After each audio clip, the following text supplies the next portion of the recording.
begitu kira-kira, mongkrok gitu ya, bangga karena mendapat kesempatan hadir bersama Bapak Ibu bareng-bareng ngaji satu kitab kami yang terbaru namanya Al-Kahfi fi Tafsiri Suratil Kahfi.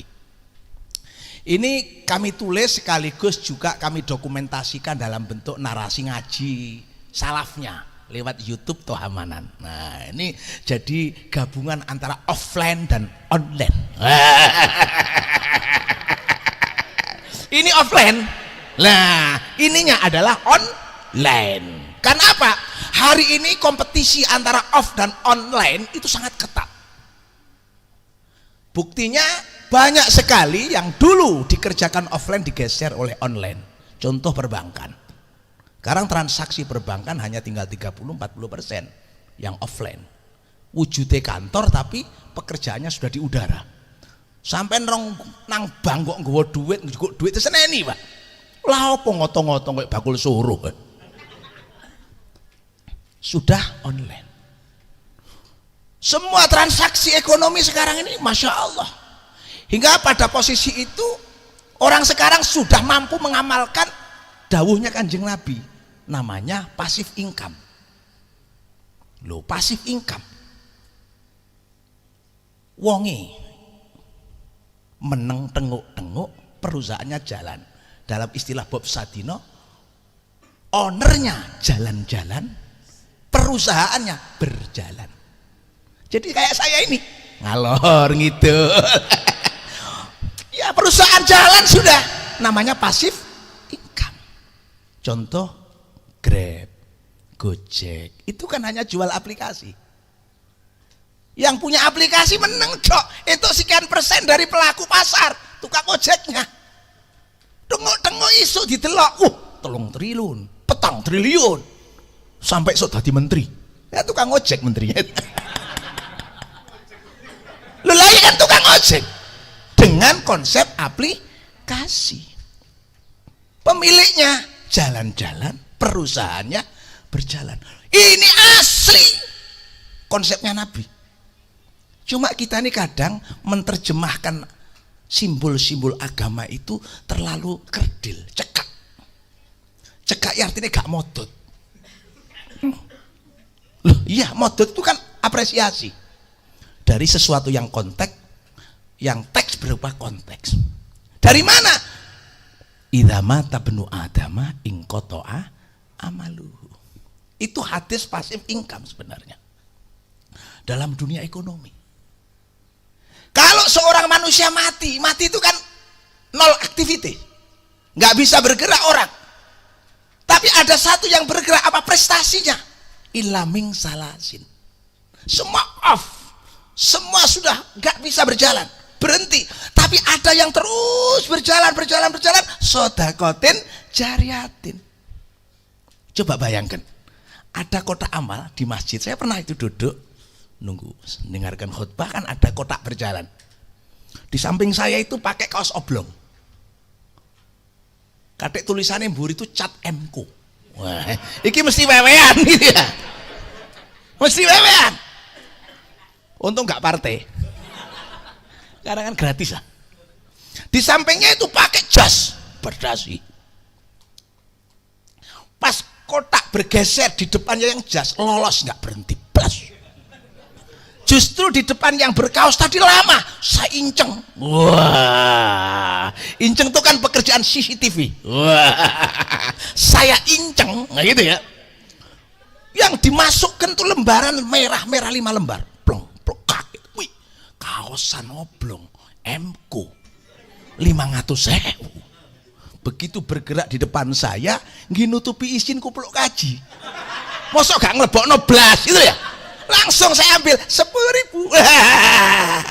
untuk mengimbangi begitu ya.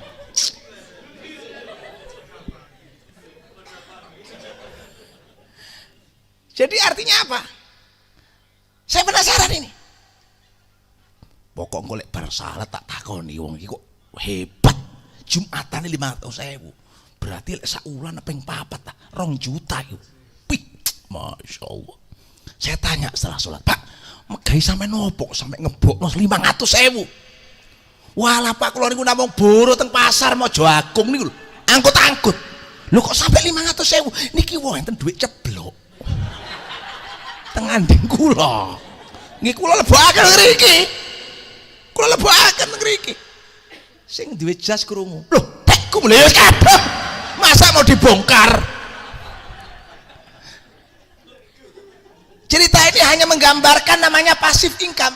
Uang yang kita taruh di masjid, di public service, itu semuanya tidak berhenti memberikan pahala kepada kita. Hingga kalau yang masuk 10.000, besok pas bukaan tabungan itu 10 triliun loh Pak. Dari mana pengembangan itu? Passive income ilaming salah sin. Jadi teori passive income itu ada di hadis itu. Makanya besok anak-anak manajemen ekonomi itu pelajaran pertama. Kita ini kan nggak bisa kaya karena pelajaran ekonomi itu disampaikan dalam bentuk teoritis. Menurut kapitalisme itu begini, sosialisme begini, gak pinter-pinter. Mestinya diatur. Le, kowe rene nggo dhuwit piro? 10.000. Ayo, mulai iso 20.000 ya apa? Loh, itu namanya pelajaran ekonomi praktis. Lah itu penting. Oh, kita ini sejak kecil sudah konsumtif pelajaran bahasa Indonesia. Budi ke pasar membeli apa? Mestinya dibalik, budi ke pasar membawa dagangan apa? Itu baru calon kaya. Makanya kita ini dimiskinkan oleh narasi-narasi yang boros itu. Ini namanya belajar merdeka itu ya begitu. Jadi besok-besok anak SMKN unggulan tuh sangu piro 10.000 mulai 15.000 ya apa carane? Loh, itu baru calon entrepreneurship. Wah. Lah apa ngerti teori kapitalisme, sosialisme? Gak zaman itu Pak. Gak zaman. Kira-kira tapi. Nah, jadi disinilah kemudian saya menulis kitab Al-Kahfi ini ada satu alasan. Limadza bisuratil kahfi. Nah, di muqaddimah itu saya tulis limadza bisuratil kahfi. Kenapa saya menulis suratil kahfi? Ini karena termotivasi oleh sebuah hadis yang menyebutkan tentang fenomena akhir zaman. Fenomena akhir zaman itu berasal dari Abi Hurairah anin Nabi Shallallahu Alaihi Wasallam. Beliau menyampaikan kepada kita, kata Nabi itu fenomena, bahwa akhir zaman itu ditandai yataqarabuz zaman, di mana segalanya serba cepat. Yataqarabuz zaman, serba cepat. Coba, dulu kita kalau haji mbah-mbah kita itu bisa 1 bulan, 2 bulan di kapal di tengah laut. Berangkat sendiri pulang bisa berdua, rabi nang tengah segoro. Itu bisa. Sekarang 10 jam, tapi tahun 2040 ya, 2040 Jeddah Jakarta itu 2 jam. London Sydney 2 jam. Bayangkan. Lu kenapa? Karena kalau sekarang pesawat itu masih berjalan di bawah orbit, di dalam atmosfer bumi. Tapi pesawat yang akan muncul komersial besok tahun 2040 konon sudah di luar orbit. Munggah sik di luar angkasa, luar orbit, baru turun lagi. Nang kene dehem ngusapi ambek tisu teko Mekah. Itu namanya yataqarabuz zaman. Sekarang ini serba cepat. Sampai tersaji namanya instan makanan, super mie, indomie, mie sedap itu kan instan, maunya cepet, terus gak ada repot-repot kayak banyu anget ditunggu semenit ombe banyune mangan mie, masya Allah. Makanya sekarang tuh nama yang paling populer tuh yang akhirannya mie. Wah, mie. Paling instan semua. Sampai-sampai ada beberapa orang yang pinter, perguruan tinggi, lulus, punya jabatan, maunya cepat kaya. Instan korupsi. Itu kan instan, kepengen dang sugih. Jadi cepat itu bagian dari komunikasi yang terjadi di akhir zaman. Coba. Dengan adanya satelit di ruang angkasa yang bergelantungan itu, komunikasi ini sudah sangat cepat sekali, Pak. Mungkin ini pakai media kan? Sak donya roh kabeh. Pokok satu frekuensi. Roh aku nih delok. Wih, sing ngomong wong ganteng rek. Teko CC. Sayek. Makanya saya ini kalau memanggil diri saya ini panggil saya sesean. Alias kesel kabeh. Jadi artinya ini apa? Semua serba cepat, ya taqarabuz zaman. Siapa yang cepat dia yang dapat. Apa saja sudah. Transportasi, komunikasi, interaksi, cepat semua. Itu yang pertama. Ini fenomena. Kemudian wayang kusul amal. Zaman yang semakin cepat sementara prestasi kita ini minim. Artinya prestasi-prestasi yang bersifat jangka panjang itu minim. Kenapa? Karena kita ini terbentuk oleh satu persepsi yang jangka pendek, casing. Hingga kualitas itu seringkali kita abaikan. Orang sekarang kan semuanya casing-casing yang senang-senang. Hingga kita ini sering terjebak bahwa casing itu sudah fakta dan harus dipercaya. Padahal bisa jadi casing itu menjadi bagian cara orang menyembunyikan jati dirinya. Makanya dulu ketika ada isu terorisme yang marak itu, wih, saya pakai jenggot agak panjang. Kalau ke Bali ditanya macam-macam, kisik dulure kae, gitu ya. Saya pernah khutbah itu berapi-api. Lalu saya lihat ada jamaah itu meneteskan air mata. Saya pikir ini terkesan barangkali dengan orasi saya. Begitu turun saya tanya, loh Pak, sampean tadi tak delok kok mbrebes waktu aku khutbah. Napa enten isine sing rodok nyentuh sampean? Mboten, kula kelingan wedhus kula sing ilang niku. Wih, masa kurang aja. Akhirnya saya cukur jenggot tak pendek kan gini. Jadi casing ini seringkali menjadi sesuatu yang sudah kita percaya bahwa antara kulit dan isi itu sama. Padahal kita sering tertipu. Coba sama lihat. Banyak produk-produk yang casingnya itu sebenarnya bagus kelihatannya, tapi kualitas. Contoh ada makanan, minuman yang jelas menurut kesehatan itu tidak boleh. Perasa, pewarna, pengawet, itu kan bagaimanapun, tanya dokter manapun, kita mesti mengatakan gak bagus. Nah, kalau di dalam kosmetik casing itu seperti glowing. Glowing. Wajahnya glowing. Kulitnya ini coklat. Oh, kena lebu Semeru gitu.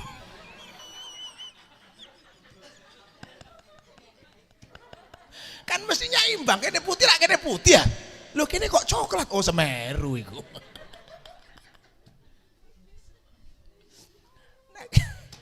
Enggak lah Bu, Masya Allah. Jangan tersinggung gitu loh.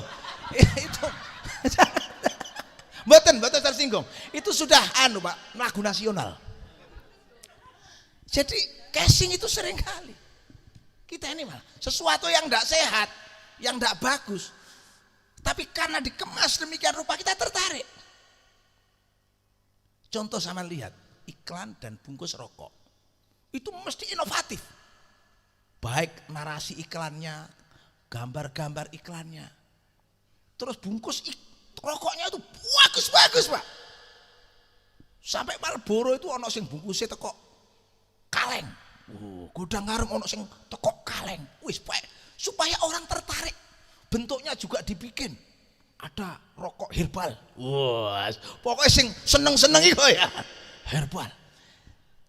Jadi kita nggak pernah bertanya. Apa podo ambek jobo jerone? Nah ini kemudian membuat prestasi kita semakin menurun. Kenapa? Kita menganut paham pragmatisme, bukan idealisme. Bedanya begini Pak. Dulu Jawa itu kan punya filosofi mangan ora mangan pokok kumpul. Sing penting kumpul. Mangan engko sik. Sampai sing mati ku lho jaluk kumpul. Lek ngubur gak ado-ado, nduk buritan. Itu dulu. Begitu industrialisasi, filosofi itu bergeser. Kumpul gak kumpul sing penting mangan. Coba dino iki kawin sesuk sing wedok nang Hongkong. Gak tahu kumpul, sing penting iso mangan. Hari ini mangan gak penting. Mungkin ndi ono. Sekarang turang mangan bukan hanya makanan, cuma view makanan, di mana makan, tempat makan, bersama siapa. Wih, menjadi pertimbangan. Makanya sekarang tempat-tempat makan tuh bagus-bagus tempatnya. Dengan view laut, view gunung. Wih, pokoknya macam-macam. Wih, itu harganya mahal, bisa 4 kali lipat.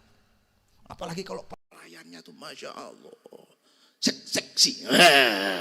Itu. Tapi mahal. Begitupun. Kumpul, gak penting sudah. Maka hari ini yang paling penting adalah kepentingan masing-masing. Hingga kita ini berkumpul bukan karena makan atau karena kepengen kumpul. Tapi ada persoalan kepentingan. Nah kalau sudah menyangkut kepentingan, nggak ada malaikat, nggak ada setan. Bisa jadi kolaborasi, kadang-kadang. Makanya di saat ini banyak sekali setan itu PHK. Nganggur. Saya tanya di masyarakat setan tuh bosnya setan. Bos, mau saya kenal baik. Saya kenal baik. Bos, apa konco-konco kok nganggur PHK? Apa pabrik tutup? Bukan masalah tutup, karena banyak pekerjaan saya ini sudah dikerjakan manusia. Oh, lah nganggur setan ini. Jadi kepentingan itu sudah nggak melihat kawan lawan, yang penting kepentingan. Nah, itulah yang disebut gelaran pragmatisme itu. Idealisme tidak. Coba, kenapa surat Al-Kahfi itu surat idealisme? Bukan pragmatisme. Al-Kahfi itu sebuah pesan terkirim kepada kita, idealis itu penting. Bagaimana? Seorang pemuda, beberapa kelompok orang pemuda, al-fityah itu beberapa orang. Konon 7, konon berapa. Dia beriman. Tetapi hidup di lingkungan yang menekan dan membuang iman. Bahkan tidak boleh, dilarang. Beriman itu tidak boleh. Tapi mempertahankan iman. Bagaimana? Kalau saya memukul nggak bisa, merangkul nggak bisa, delik di dalam gua. Al-Kahfi. Idealisme untuk bisa mendapatkan sesuatu yang diinginkan. Gambarannya apa? 309 tahun. Bayangkan, idealisme itu mahal Pak. 309 tahun itu berapa generasi? 4 generasi kira-kira. Artinya sebuah idealisme, cita-cita kadang hari ini belum terwujud, tapi di generasi yang keempat bisa jadi menjadi pencerahan. 309 tahun Pak. Awake dhewe lak enggak, saiki dakwah sesuk dadi mualaf. Loh, iso kalap iku. Bukan begitu. 309 tahun. Dan di Al-Kahfi itu ada sebuah isyarat pesan-pesan sains dan teknologi. Jadi kan bisa bayangkan bagaimana orang tertidur 309 tahun. Gomun kan? Ajaba, gomun. Kok iso? Wong awake dhewe turu 8 jam wis kesel. Kita tahu kan? Tidur itu fadharabna ala adzan fil kahfi. Sinina adada. Tidur itu kan sinyal dari sebuah kendaraan namanya hormon melatonin. Jadi kalau darah itu membawa penumpang namanya oksigen, kalau hormon membawa penumpang namanya rasa. Lho awake dhewe lak duwe kendaraan dewe-dewe. Makanya kalau kepingin pinter naiklah Panther.